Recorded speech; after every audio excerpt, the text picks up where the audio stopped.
എന്തെങ്കിലും തുടങ്ങുക എന്ന് പറഞ്ഞിട്ട് എന്തെങ്കിലും തുടങ്ങുന്നതിൽ വലിയ പ്രയാസമൊന്നുമില്ല കേട്ടോ. ഒരു പഠനത്തിന്റെ കാര്യമായാലും ഒരു യാത്രയുടെ കാര്യമായാലും ഒരു ബിസിനസിന്റെ കാര്യമായാലും ഒക്കെ ഒരുപോലെ തന്നെയാണ്. നമ്മളതിൽ സ്റ്റാർട്ട് ചെയ്യുന്നതുകൊണ്ട് വലിയ കാര്യമൊന്നുമില്ല. സ്റ്റാർട്ട് ചെയ്യാനുള്ള ധൈര്യം മാത്രം പോരാ, നമുക്കത് മുന്നോട്ട് കൊണ്ടുപോകാനുള്ള ധൈര്യവും തൻ്റെ ഒക്കെ നമുക്ക് വേണം. കാരണം നമ്മളെ ഡെയിലി റുട്ടീനിൽ നമ്മൾ വരുന്നൊരു മാറ്റം എന്താണെന്ന് വെച്ചാൽ, നമ്മൾ പുതിയൊരു കാര്യം നമ്മുടെ ജീവിതത്തിലോട്ട് കൊണ്ടുവരുമ്പോൾ അതിനെയും കൂടി നമ്മൾ അക്സെപ്റ്റ് ചെയ്തിട്ട് അതിനും കൂടി നമ്മൾ സമയം കണ്ടെത്തണം. നമുക്കപ്പോൾ സമയം പോരാതെ വരും.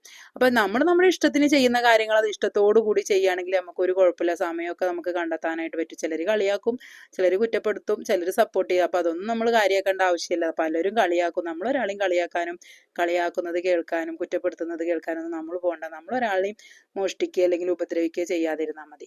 നമ്മളൊരാളെ മോഷ്ടിച്ചിട്ട് ചെയ്യുമ്പോഴല്ലേ കുഴപ്പമുള്ളൂ. നമ്മൾ നമ്മുടെ കാശിന് വേണ്ടിയിട്ട് നമുക്കൊരു ഒരു കാര്യം ചെയ്യുമ്പോൾ ഒരാളെ നമ്മൾ പേടിക്കേണ്ട ആവശ്യമില്ല. എന്നാൽ വലിയ വരുമാനം ഉണ്ടാവണം എന്ന് വിചാരിച്ചിട്ട് ചെയ്യുന്ന കാര്യമൊന്നുമല്ല കേട്ടോ. എനിക്ക് എൻ്റെതായ ഒരു പാഷൻ്റെ പുറത്ത് എൻ്റെ ഒരു ബ്രാൻഡ് ക്രിയേറ്റ് ചെയ്യണം എന്നുള്ളൊരു ആഗ്രഹം കൊണ്ട് മാത്രം ഞാൻ ചെയ്യുന്നതാണ് കേട്ടോ. അത് ഒരാൾ കളിയാക്കിയാൽ അത് തിരിഞ്ഞു നോക്കേണ്ട ആവശ്യമില്ല, നമ്മൾ മുന്നോട്ട് പോകുക എന്നുള്ളതൊക്കെ എൻ്റെ അമ്മ പറഞ്ഞു തരുന്ന കാര്യങ്ങളാണ് കേട്ടോ. അമ്മ പറയും, എന്തിനാ മറ്റുള്ളവർ കളിയാക്കുന്നത് നോക്കി നിൽക്കണമെന്ന്.